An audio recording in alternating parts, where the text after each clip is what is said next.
boa noite a todos. Sejam todos muitíssimo bem-vindos à 7ª edição do Prêmio Gente Rara, o nosso encontro anual para celebrar aqueles que desenvolvem trabalhos sociais no Brasil, dedicados ou não aos pacientes com doenças raras. Sejam muito bem-vindos, sejam todos muito bem-vindas, vocês que estão em casa. Mais uma vez eu, Camila Srouji, jornalista e apresentadora, tenho a imensa honra de apresentar esse evento e participar com vocês dessas 3 noites que eu garanto que vão ser incríveis. Eu também quero dar as boas-vindas a você, meu querido Tony, juntos mais uma vez, ainda que em um ano atípico, né? É um imenso prazer te reencontrar. E você, com toda a sua experiência frente à Casa Hunter, da Federação Brasileira das Associações de Doenças Raras, a FebraRaras, da Casa dos Raros, enfim, com toda essa bagagem, que você me conta da programação desse ano para esse incrível evento que é o Prêmio Gente Rara? Boa noite a todos, boa noite Camila, muito obrigado mais uma vez por você estar conosco com mais um prêmio. E sem dúvida é um momento importante de troca, de conhecimento, enfim, mais 3 dias para guardarmos na memória. Com toda certeza, Tony, vão ser 3 dias incríveis de muito conteúdo e é muito bom que a gente possa estar aqui juntos depois de um ano tão dramático e com tantos desafios, né? Mas, antes de a gente falar sobre as atrações desse primeiro dia, eu queria agradecer muito aos nossos apoiadores sociais que ajudaram a viabilizar essa iniciativa tão importante para o mundo dos raros e também para toda a área médica como um todo. Então, nosso muitíssimo obrigada às seguintes empresas: Takeda, PTC, Bayer, Alexion, Roche, Sanofi, Horizon, Boehringer Ingelheim, Biomarin, Vertex, Novo Nordisk, Pfizer e United Health Group. Muito obrigada por tudo mais uma vez. Bom, e hoje, dia 13 de dezembro, nós temos uma entrevista exclusiva e sensacional com a doutora Hannerick van der Hout, neuropediatra do Erasmus Medical Center. O centro médico, que fica lá em Roterdã, na Holanda, é o mais ativo centro de referência para pacientes com doenças raras da Europa. Olha só a dimensão. Precursor no modelo de atendimento multidisciplinar, o Erasmus Medical Center é uma das maiores unidades de diagnóstico e tratamento de raros no mundo, né, Tony? Sem dúvida, Camila, o Erasmus é uma fonte de inspiração para muitas unidades, inclusive para nós. Quando montamos o Day Hunter, um dos principais projetos da Casa Hunter, desenvolvido sempre em parceria com o hospital, o objetivo era exatamente proporcionar algo semelhante a nossos pacientes. Como assim, Tony? Espera aí, explica um pouquinho mais desse modelo do Erasmus Medical Center e do projeto Day Hunter, por favor. Olha, você sabe, né? Todos nós conhecemos o maior gargalo que tem hoje para poder oferecer um atendimento integral aos pacientes com doenças raras. As doenças raras, a maioria delas são doenças genéticas, multissistêmicas, né? Acomete o sistema inteiro, a maioria dos órgãos, né? Eleva a degeneração rápida daquele paciente. Então, ele precisa não somente de um geneticista, mas de uma equipe multidisciplinar, da área médica e não médica, que atuam de uma forma interdisciplinar, né, para oferecer esse atendimento integral. Então, o projeto Day Hunter foi isso que esse modelo Erasmus trouxe, né, como primeiro modelo no mundo, na Holanda, para dar esse atendimento integral através um dia, né, aqui que a gente monta um dia na semana, onde os médicos e não médicos atendem o paciente de uma forma integral, interdisciplinar, e quando também o paciente está sendo atendido com esses profissionais que normalmente levaria anos, né, no Sistema Único de Saúde para poder passar por todos esses profissionais, a família, principalmente as mães, são atendidas por uma equipe de psicologia para dar todo o apoio a essa mãe que chega normalmente mais doente do próprio filho ou a filha. Você tem toda a razão. Eu acho que esse tratamento conjunto é essencial para todas essas famílias e para os doentes raros, não só no Brasil, mas no mundo, né, Tony? Bom, e a doutora Hannerick van der Hout conhece bem esse modelo multidisciplinar do Erasmus Medical Center, né? Apenas para apresentá-las, as pessoas que estão acompanhando a gente, né, Tony? Porque tem muita gente aqui que não a conhece. A doutora Hannerick já está no Erasmus há 13 anos. Ela trabalha no Centro de Doenças Metabólicas Lisossômicas e é uma especialista nos impactos neurológicos das doenças de depósito. Então, Tony, já já a gente vai dar uma olhada nessa entrevista, não é mesmo?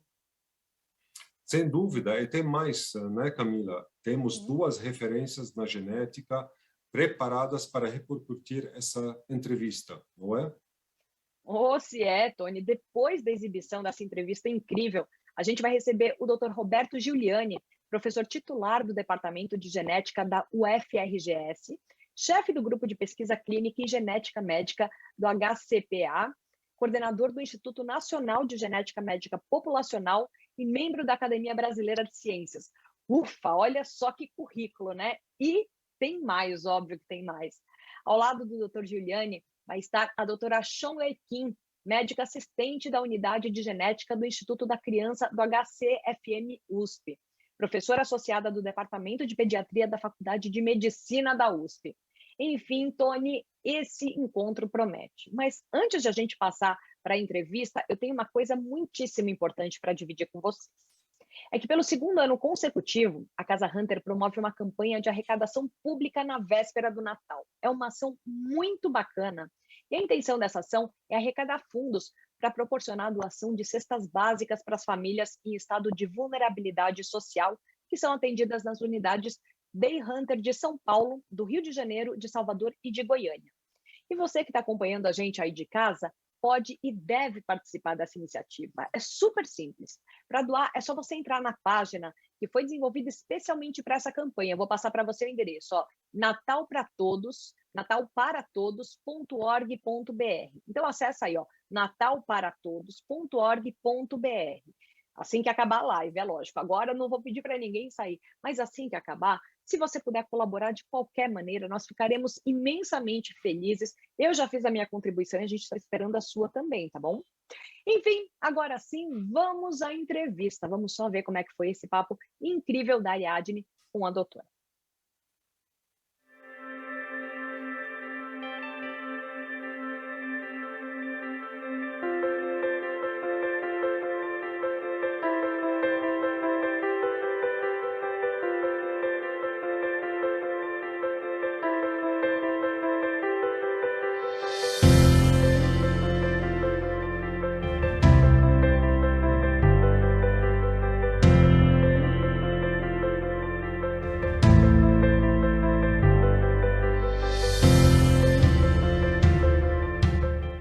Hello, everybody. This is a great day. We have someone quite interesting and special with us today.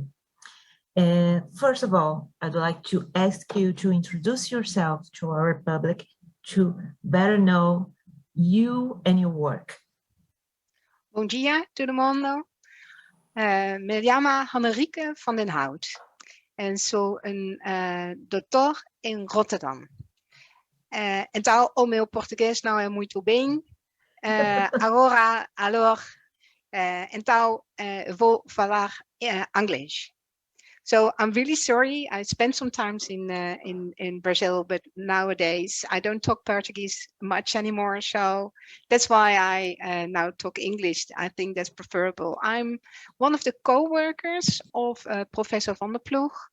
And together we work at the Center for Lysosomal and Metabolic Diseases, where I am the child neurologist and also in charge of the outpatient clinic and home therapy.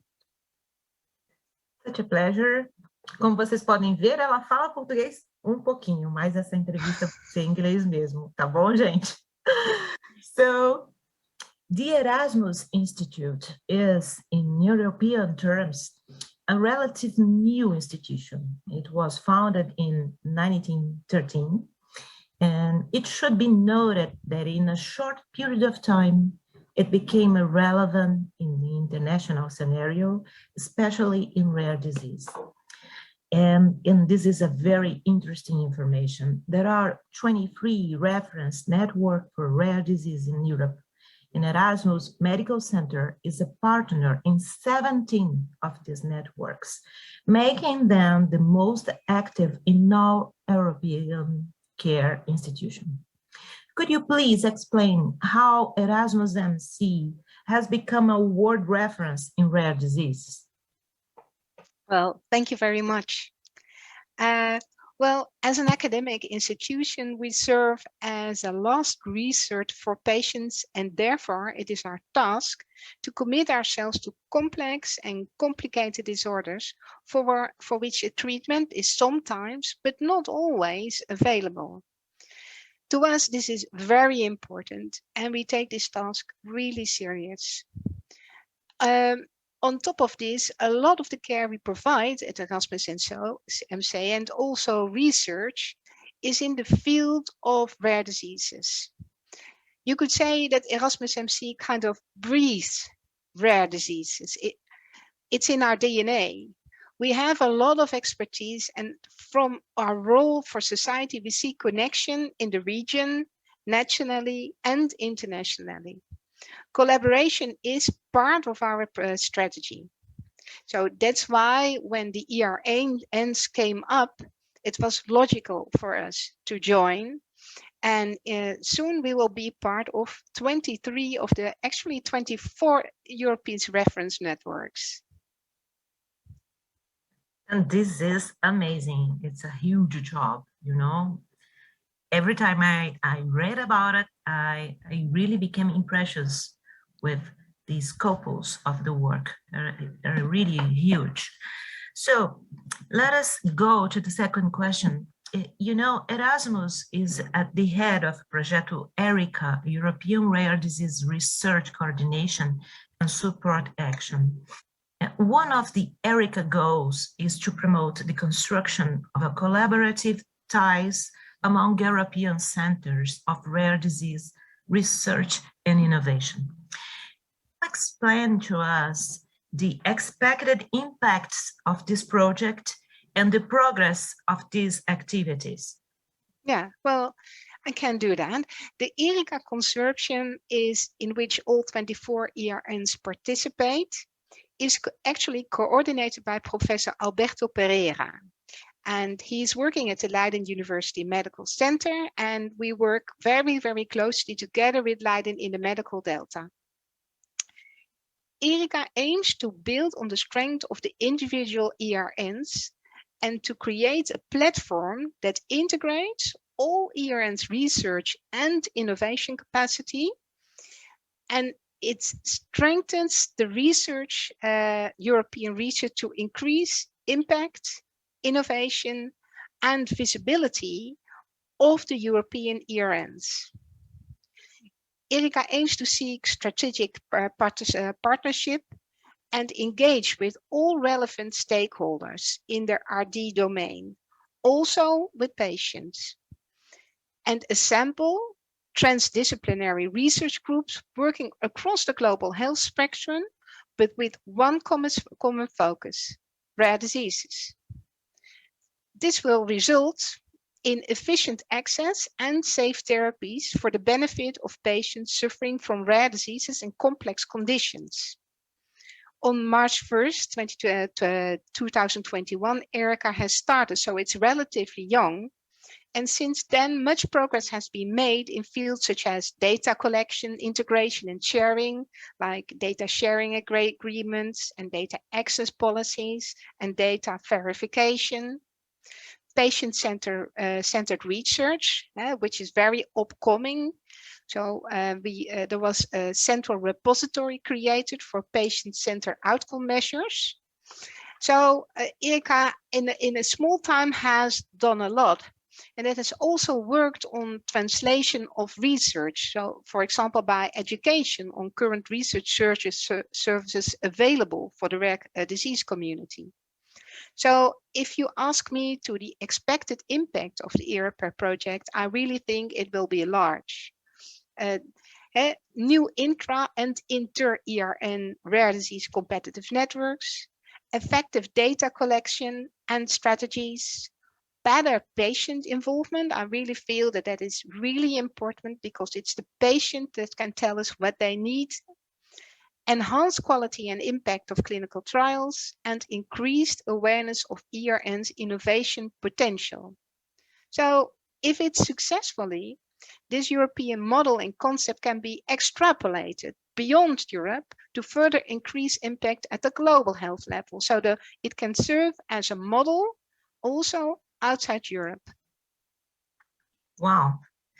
Yeah, we have a lot of news, good news, thank God. And let us talk about the patient right now. And when a patient suspect of having a rare disease, 6 Erasmus, what is the service flow? Is there a rationale for receiving and treating this patient? Yeah. I will give an example from the department where I work, the Center for Lysosomal and Metabolic Diseases, and the patient flow that we have.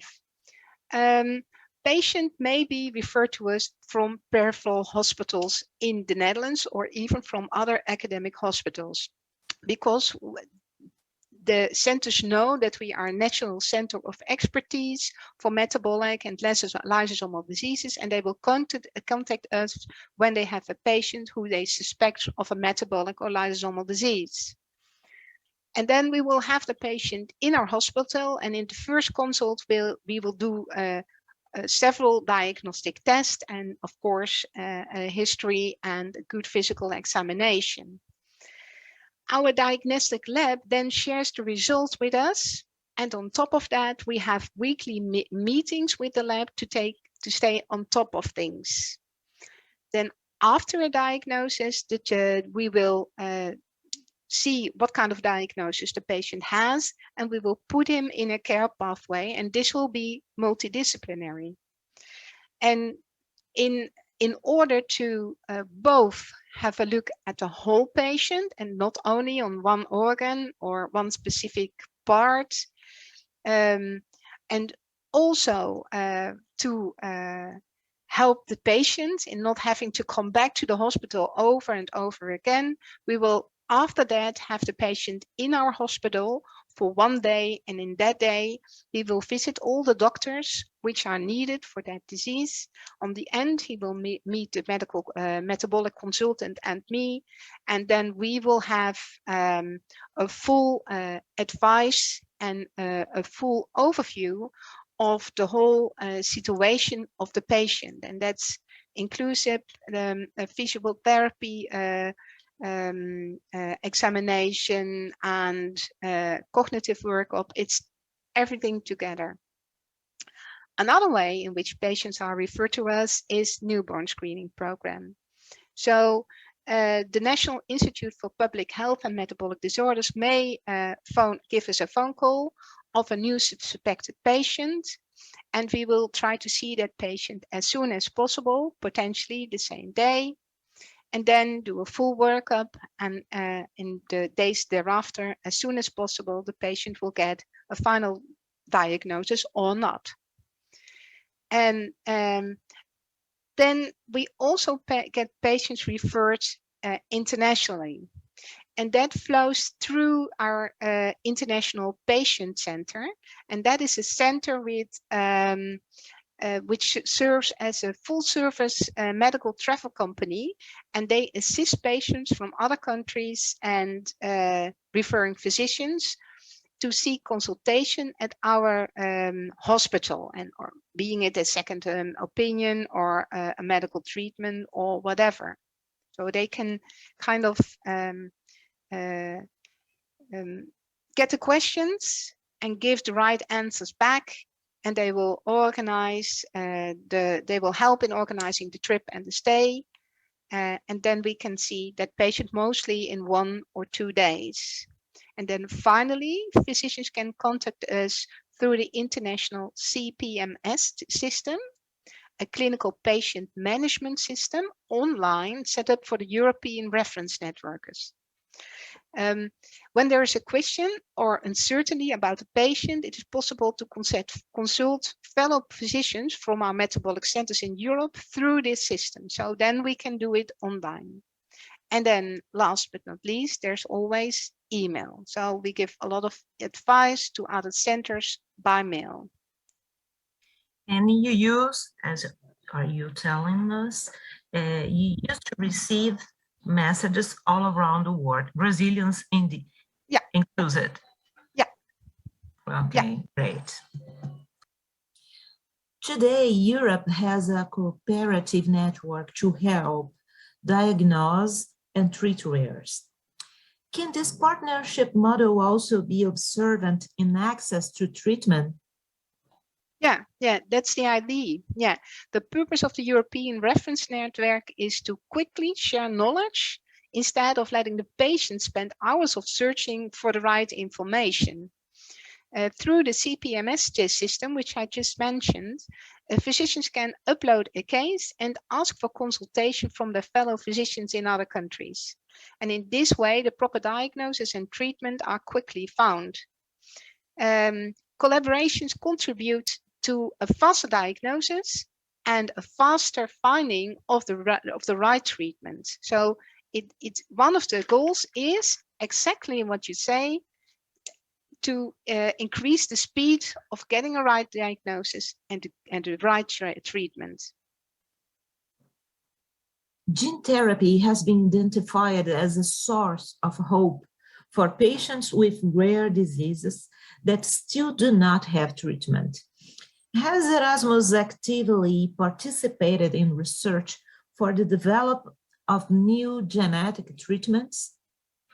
Yes, surely. Erasmus SA does a lot of research on gene therapy, and I think this holds great promise for the future gene therapy in general. And for instance, our research lab on gene therapy does currently is involved in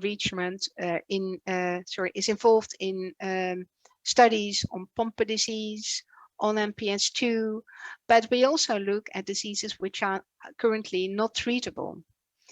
And on some research we are very far, and other research we are only in a really early preclinical part. But for example, for Pompe disease and MPS II, we have reached a point in which the first preparations are made for clinical trials.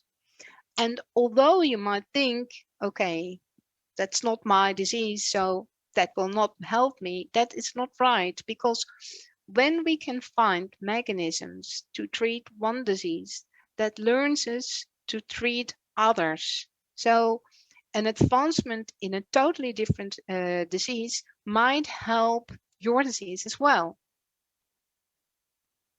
If you're talking, for example, an inborn error, and you find a solution, you can bring the solution to other types of diseases of the same group. Yeah, you can use the same mechanism. Yes. This is amazing news for us, for everybody that are in this minute searching for a treatment. So we are almost finishing this amazing talk, and I would like to ask you, a key point in rare diseases at Erasmus MC is the Department of Clinical Genetics. And that brings us to identify a trend. In the future, we'll talk more and more about individualized medicine with equally individualized treatments. And are we moving towards a tailor-made medicine? And what are the challenges associated with this trend? Yeah, I think next to genetic therapies for groups of patients, tailor-made medicine is also one of the very promising developments in our research on treatment. However, it has many sides, and actually one of the tailor-made medicines already is very old, because a diet is in fact a tailor-made medicine, because a diet in each patient is very personal, because you have the patient and you have the metabolism of that specific patient being high, being low, being very variable, and you have the things the patient wants to eat. And then you make a very personalized diet, and you learn the patient or the parents how to personalize it and get around with the disease. So actually, a diet is a very old way of tailor-made medicine. Another way is, for example, the genetic modifiers. As you noticed, I did more research on Pompe disease, and in Pompe disease, in late onset Pompe disease, you have a lot of patients with a specific mutation, the IVS1 mutation. However, patients with that mutation, they can present very young, and they can present when they are already at advanced age. And how can you make a treatment decision? Shall we all treat them from very young on? Then you need 4.5 hours on therapy each 2 weeks for a whole lifetime. That's a lot of time. That is 52, that is 26 times 4.5 hours each year, times 40 in 40 years. So that's a whole lot of time. But you do not want to be late with your treatment. Now, what we did find is that a specific genetic modifier will cause patients to present young, whereas if you don't have this modifier, then you will present older. So that helps you in making treatment decisions. Then we have individualized medicine like antisense oligonucleotides. It's a type of genetic therapy in which we can really tailor a therapy to a certain genetic disease. And then finally, currently we are working towards all kinds of platforms in which we can test on fibroblasts of patients, or even on muscle tissue, like the muscle on a chip is such a program. And we can then test on those fibroblasts the specific treatment, and we can see if a treatment works or does not work. So there's a lot of music which we can already hear from the future. The only thing we have to do is to move towards it. However, there's also is a big challenge, because you can also predict that if you are really going to individualize treatment, like the antisense oligonucleotide, which I already mentioned, then you have to develop one treatment for one patient, and that's of course difficult. And I think one of the challenges of all rare diseases or treatments of rare diseases is the affordability. All treatments Very are expensive, yeah. And to enable everyone to have access to the treatments, while at the same time make it possible to pay for our healthcare, we have to try to get to treatments which are less expensive. So there are new horizons, but there are also challenges, affordability. And personally, I also think that reaching the brain is also a challenge on which we are making big progress. There are all kinds of new developments in how to pass the blood-brain barrier. And actually, I'm very impressed by the work which is done in Brazil, for example, in MPS 1. And so, but there's still a world to win. So we are passionately walking towards that. It was a great experience to talk. We are very grateful for your attention and kindness in accepting this invitation. And as you are a friend of us and you speak a little Portuguese, I would like to ask you to leave a message for our patients, for everybody that are here watching you. Well, in Portuguese, that will be very difficult. I think my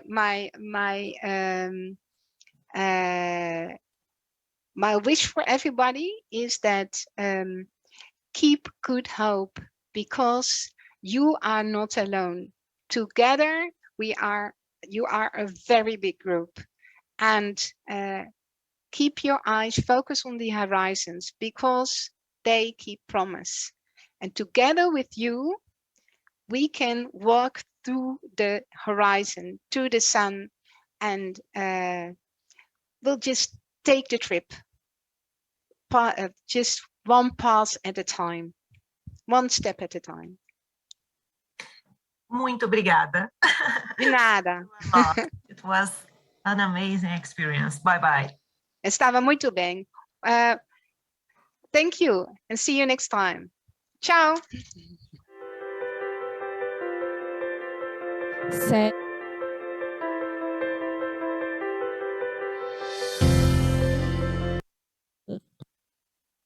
Olha, gente, eu preciso confessar que eu ainda estou encantada com o português da doutora Hannerik e também com o inglês da Ariadne, sensacional. Parabéns pela entrevista, Ariadne, ficou incrível.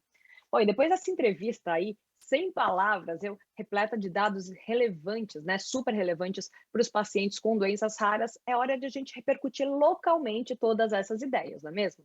Por isso, eu quero dar as boas-vindas, primeiramente, ao Dr. Roberto Giuliani. É sempre um prazer encontrá-lo, ainda que virtualmente, Dr. Roberto.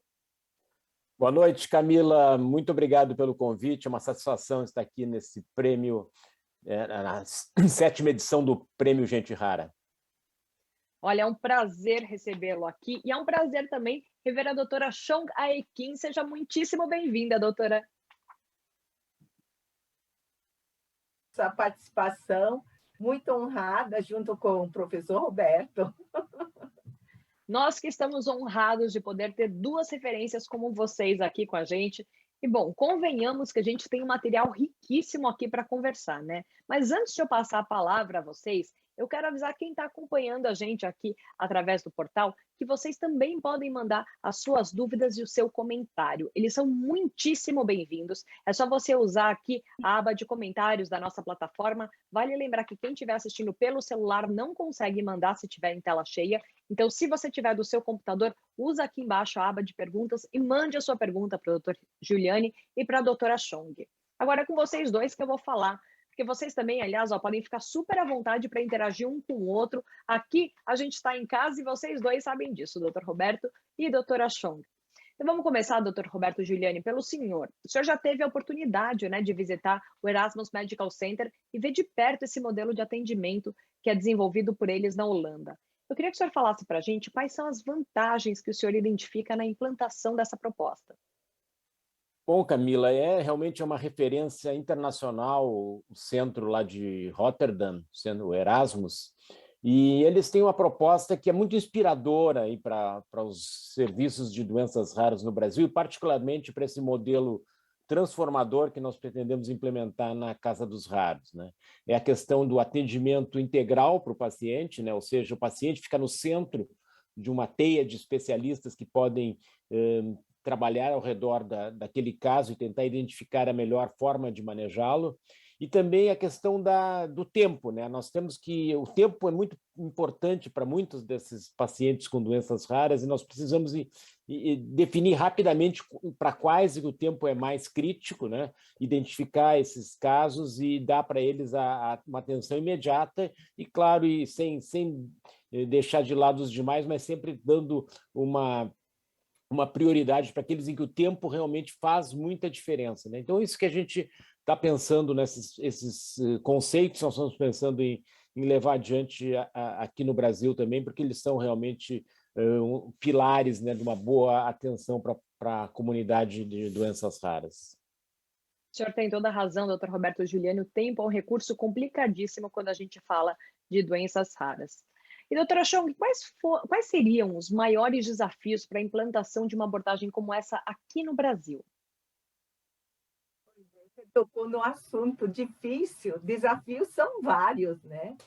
Na verdade, eu sou coreana, só para dizer, eu não sou chinesa. Sou coreana que faz 57 anos no Brasil e 40 anos eu estou trabalhando no Instituto da Criança.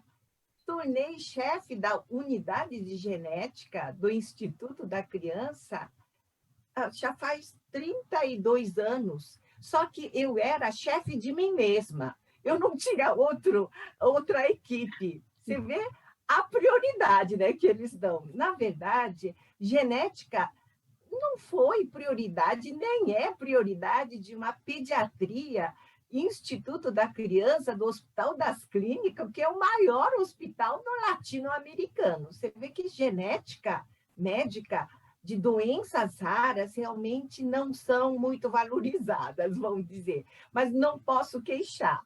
Atualmente, eu estou com 18 residentes, 2 preceptores, são 20, e mais 3 assistentes e eu. Somos em 24, então já crescemos em 40 anos. Estou satisfeita, mas ainda o desafio continua.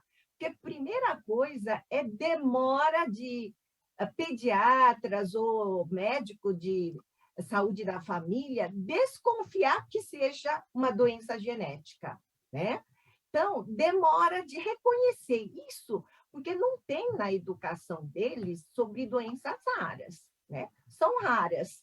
E aí, quando chega, para onde encaminhar, também é porta muito fechada. Tem pouco serviço de genética, a maioria ligado ao hospital universitário, poucos.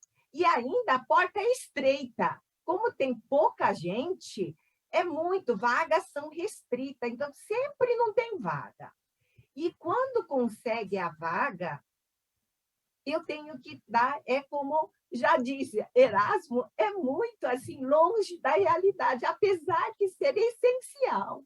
Eu tenho que encaminhar para outras especialidades, cardiologista, neurologista, mas consulta nessa especialidade, cada um demora muito. Então, para tentar chegar, quebrar a cabeça, juntar tudo, demora, infelizmente. E hoje em dia, você sabe, com o avanço de tecnológica, muitos diagnósticos clínicos podem ser confirmados. Só que, quando é cromossomopatia, pelo menos nós temos cariótipo com banda G, mas isso não é suficiente. Eu tenho que ver síndromes que são causadas por microdeleções. Então, preciso de outros testes, MLPA, ARRI, todos esses exames ainda não estão na prática do SUS. Então, esse é um desafio de, além de demorar, é falta de limitação de recurso para exames, testes mais caros.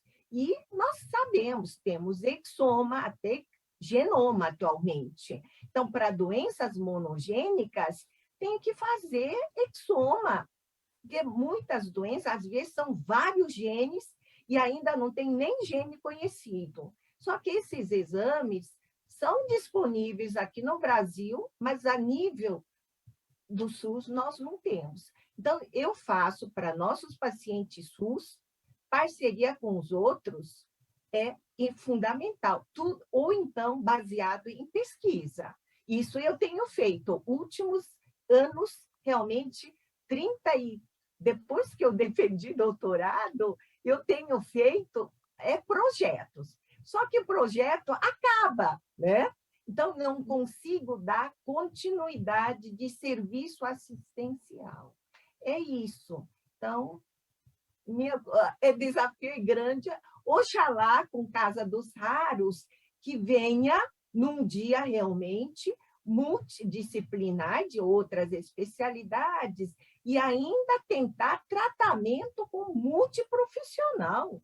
Isso seria ideal. Realmente almejamos isso e eu não perco a esperança. Acho que vamos conseguir com Casa dos Raros. Olha, é isso que a gente está esperando aqui com todas as nossas forças. Aliás, a doutora Hanerick falou de um fluxo de atendimento para o paciente que chega com diagnóstico fechado e também para aqueles que ainda estão em processo de investigação. Alguma coisa nesse modelo chamou a sua atenção, doutor Giuliani? O modelo que eles têm lá na Erasmus é um modelo muito interessante, né? Eles dão eles têm um atendimento que pode ser presencial, mas também ele é remoto, ela enfatizou bastante isso, né? A questão da referência, que é uma coisa muito importante, né? De ter os serviços organizados em rede e nos quais os pacientes possam, digamos assim, se valer dessa rede para o melhor atendimento naquela situação específica. E a questão, eu acho que é bem importante, o paciente com diagnóstico recebeu o atendimento necessário e o paciente sem diagnóstico ter uma intervenção para que ele consiga chegar a uma definição. Nós sabemos que o diagnóstico nas doenças raras ele leva muitos anos, né? E nós precisamos diminuir esse tempo, e para diminuir esse tempo a gente precisa ter, assim, isso muito do que a doutora Chong colocou nessa avaliação, nós temos que ter esses exames todos disponíveis, né, para a gente abreviar esse tempo, né, e depois, na hora do tratamento, também precisamos ter os profissionais disponíveis para se poder fazer esse atendimento integral. Isso já é realidade lá na Erasmus e nós queremos trazer, digamos assim, de alguma maneira para o Brasil, ter modelos inovadores, como esse da Casa dos Raros, mas ter também que os serviços já existentes, e existem excelentes serviços já existentes que nós montamos lá no Hospital de Clínicas de Porto Alegre, o que a doutora Chong montou aqui no Instituto da Criança na USP, em São Paulo, e muitos outros espalhados pelo Brasil. Se a gente conseguir operar esses serviços em rede, nós vamos ter um ganho muito grande. Doutora Chong, alguma coisa a complementar nesse sentido? Quando chega um diagnóstico, por exemplo, feito por outros, a gente não sempre tem que indagar se é esse diagnóstico correto.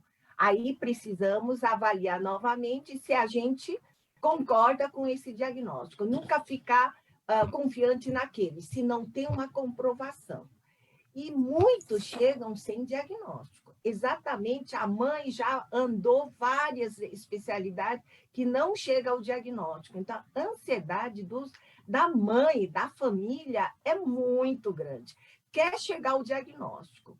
Você vê que umas doenças monogênicas, muitas vezes, a gente não consegue fazer diagnóstico confirmatório.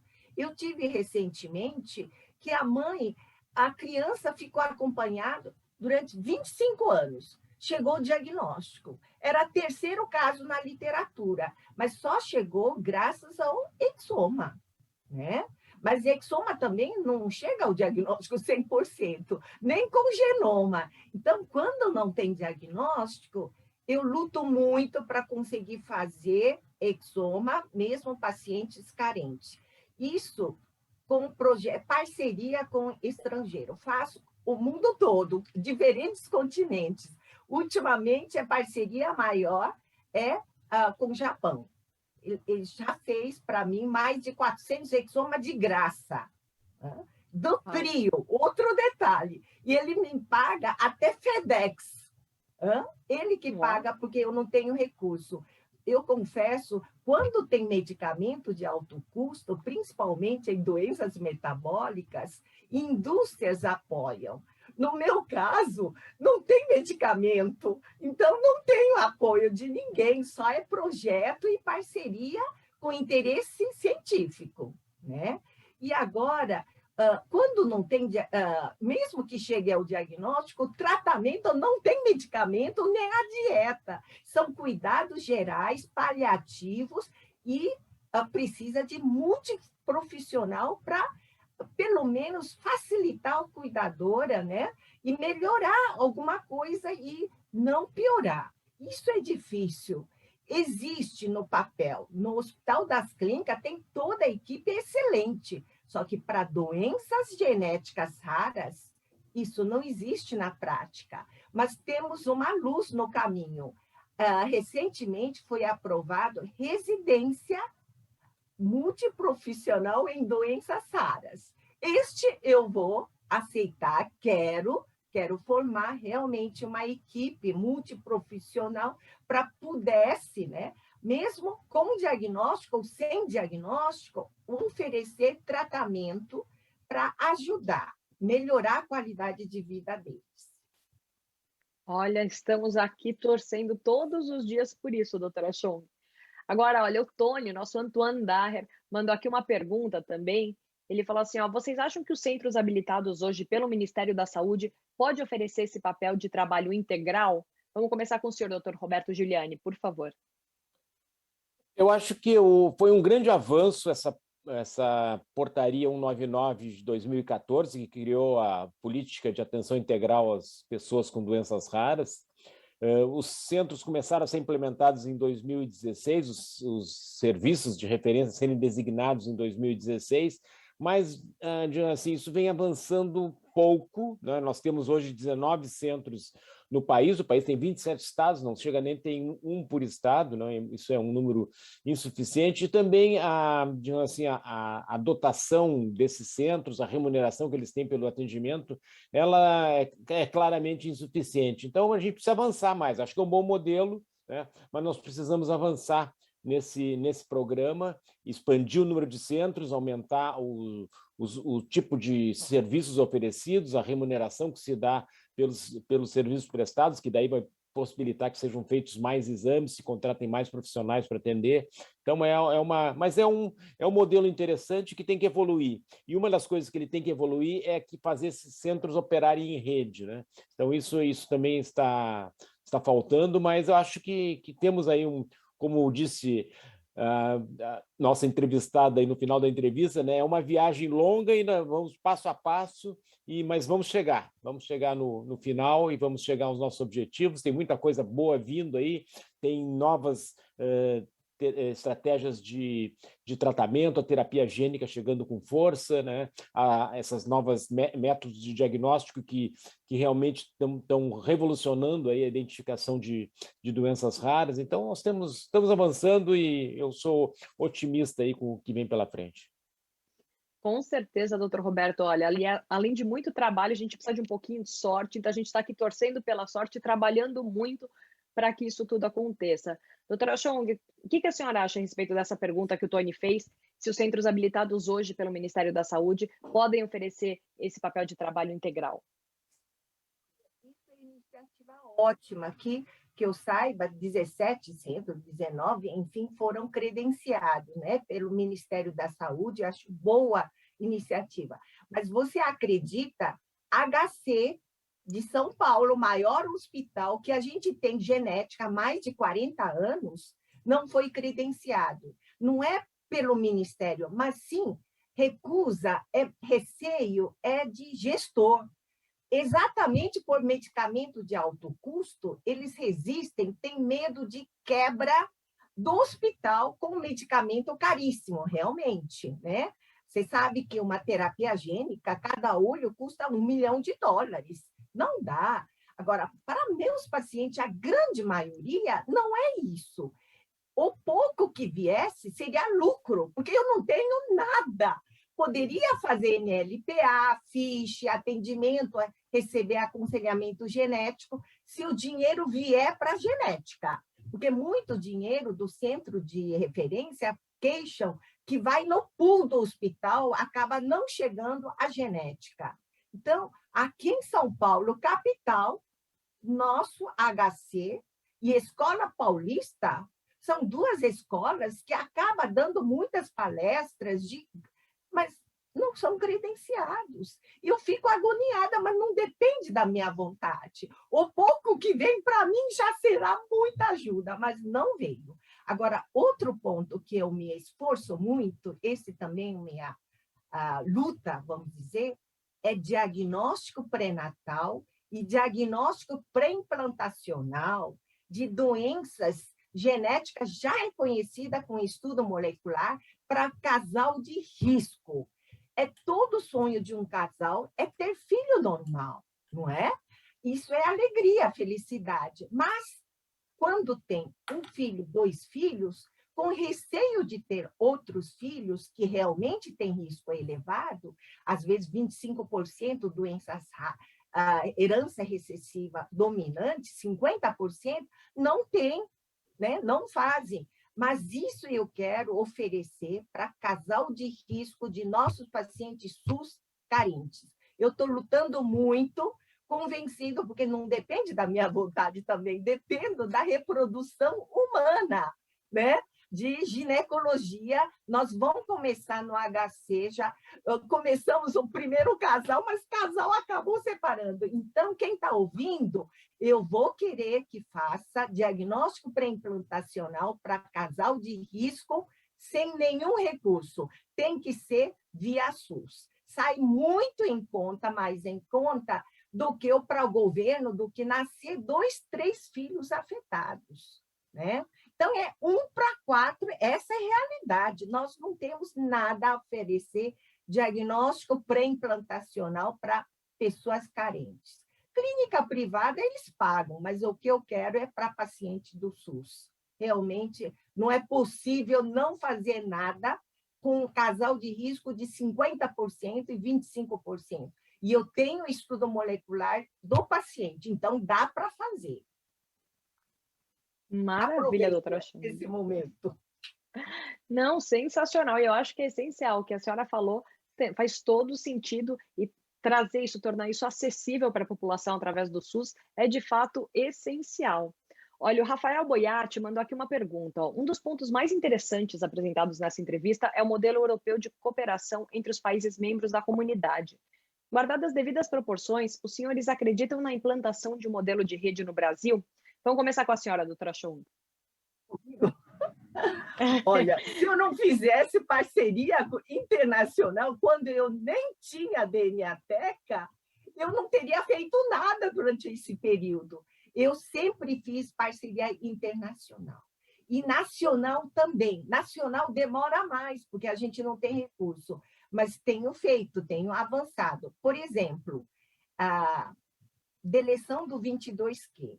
Está formando uma associação de deleção. É muito frequente. E fazia, nós, HC da USP, fazia também Escola Paulista até ano passado. Nós temos mais de 100 pacientes confirmados, e quem fazia também Escola Paulista. E aí, Unicamp, doutora Vera Gil, também faz crânio-facial de deleção 22Q, né? E aí, o que acontece? A partir do ano que vem, eu vou incumbir para fazer para Unicamp, Vera Gil, exatamente, fazer outra doença. Eu e a Maria Isabel Melaranho, da Escola Paulista, vamos avançar em outra doença, Cornélia de Lange. Eu vi que quase 40% não é Cornélia de Lange. E o diagnóstico foi clínico, mas molecular que eu fiz, Exoma, com parceria no Japão, não são Cornélia de Lange. Então, é fundamental a gente fazer outras doenças, tantas doenças, para confirmar isso. Se não fizer parceria e fazer um centro de referência a determinada doença, facilita muito, custo baixa. Que nem eusinatos, eu mando para o professor Roberto desde o início, quando ele não tinha uma equipe grande. Então, eu nem uso nada de eusinato, deixo para ele. Eu faço outra coisa. Próximo desafio que ninguém faz, eu quero fazer malformações vasculares. Isso não pode ser do sangue, porque em geral dá normal, e sim dessas tumorações que tem que extrair e fazer exoma. Então, sempre eu procuro o que eu posso fazer. E outro, já estou fazendo epidermólise bolhosa, mais de 60 pacientes, e eu vou fazer também para poder, porque aquela biópsia é um horror, então eu quero fazer só com coleta de saliva. E próximo passo, Cornélia. Assim, estou me entusiasmando, mas doenças, por exemplo, não feitos em outros serviços, não duplicar. É isso. É fundamental que tenha rede. Com certeza, doutora Chung. Aliás, epidermólise bolhosa vai ser um assunto que a gente vai abordar bastante ainda nesses 3 dias do Prêmio Gente Rara. Eu quero te convidar para ficar ligado aqui com a gente. E olha, o Elton Correia Alves mandou uma pergunta aqui para o senhor, doutor Roberto Giuliani. Tomei conhecimento que na Holanda existem 400 pacientes com doença de Pompe e 18 milhões de habitantes. Imagino que exista um déficit enorme. Podemos vislumbrar uma solução?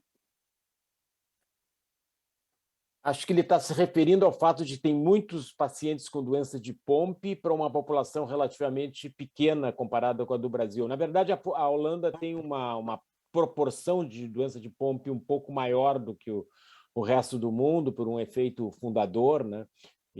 Mas acho que existem muitos casos não diagnosticados aqui no Brasil, existem casos diagnosticados que recebem outros diagnósticos equivocados, então tem muito a se fazer nessa área de diagnóstico, e então é um trabalho que é muito importante, porque o diagnóstico é fundamental, é o ponto de partida para a gente pensar em como manejar o caso de uma maneira adequada, mesmo que às vezes não tenha um tratamento específico, o diagnóstico é um benefício enorme para a família, né? O fim daquela busca incessante, né, por uma explicação para o que está ocorrendo. Agora eu queria recuperar um pouco o que a Chong acabou de comentar, achei muito importante isso que ela colocou, de se ter serviços que se especializem mais em algum tema, outros em outro, e que operem em rede. Eu acho que isso é realmente fundamental, e também remete àquilo que a Camila colocou um pouco mais atrás, sobre a comunidade europeia estar trabalhando em rede. Eu tenho acompanhado bem de perto isso que está sendo feito na Europa, e no Brasil nós podemos realmente aprender muito com esse modelo, e nós, lá no Hospital de Clínicas de Porto Alegre, nós criamos alguns anos atrás a rede MPS Brasil, e depois criamos algumas outras redes, e temos assim uma rede de serviços no Brasil que opera. O paciente não precisa sair da sua cidade, ele pode ir a um médico que é afiliado a essa rede, lá ele colhe o material chega ao laboratório, é feito o trabalho diagnóstico, é devolvido o resultado, e o paciente na sua cidade, então, no seu centro de referência mais próximo, ele pode receber, então, aquele plano de manejo aí para a sua situação. Nós precisamos avançar nisso e integrar existem serviços assim excelentes em todo o Brasil que fazem, cada um se dedica mais a um aspecto. Se nós conseguirmos organizar isso numa rede integrada, nós vamos poder avançar muito, talvez com nem tanta necessidade de recursos, mas sim mais de organização. Acho que é muito importante essa visão, né, de trabalharmos em rede, e nós, particularmente no Hospital de Clínicas de Porto Alegre, temos nos dedicado a isso bastante tempo, mais nessa área dos erros inatos, mas não só, também em outras áreas, e admiramos muito o trabalho que a Chong faz no HC, né, e toda essa rede de parcerias internacionais aí que ela construiu. Isso também é um modelo muito interessante. Precisamos avançar, mas temos já bons modelos aí para nos inspirar. Maravilha, doutor Roberto Giuliani, doutora Chong Ae Kim, muitíssimo obrigada pela participação de vocês e por essas contribuições tão ricas a uma discussão que de fato é tão importante e tão relevante para os pacientes com doenças raras do Brasil. Muito obrigada inicialmente, doutora Chong. É uma oportunidade de falar, né? Dificuldade, o caminho é longo, mas tenho esperança. Vamos para frente. Temos muita esperança e trabalhamos duro todos os dias para que essa esperança se torne ainda realidade muito gás, muito em né, breve. Roberto? Doutor Roberto Giuliani, muitíssimo obrigada pela participação do senhor. Eu queria agradecer o convite, parabenizar mais uma vez o Tony Dyer, toda a equipe da Casa Hunter e toda a equipe que está ao redor desse 7ª edição do Prêmio Gente Rara, uma iniciativa muito importante e que cada ano se avança um pouco mais aí para vencer esse enorme desafio que é a situação das doenças raras. Nós vamos avançar e vamos chegar lá. Vamos sim, com muita fé e muito trabalho. Muitíssimo obrigada pela participação de vocês. E eu quero agradecer também a todos vocês que acompanharam, que assistiram a nossa transmissão hoje. E olha, eu espero vocês amanhã no mesmíssimo horário, aqui nessa mesma plataforma, para uma entrevista mais do que exclusiva com Joe Crowley, uma verdadeira lenda entre os raros, e obviamente você não pode perder, né?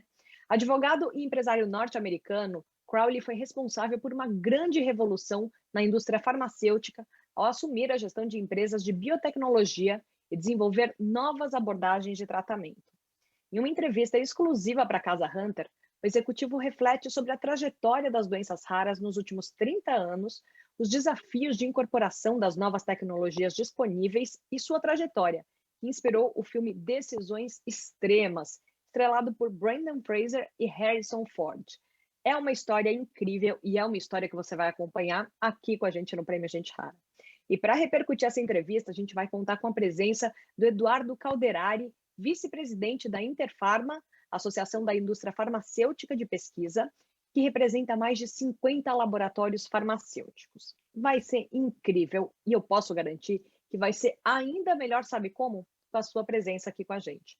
Então, não se esqueçam, amanhã a gente está de volta com o Prêmio Gente Rara 2021, com muito conteúdo exclusivo e importantíssimo. E ó, hoje foi só o primeiro dia, ainda tem o segundo e o terceiro dia que promete grandes emoções. Eu, se fosse você, ficava ligado aqui, porque a gente vai passar tudo online, exclusivo para você que está cadastrado.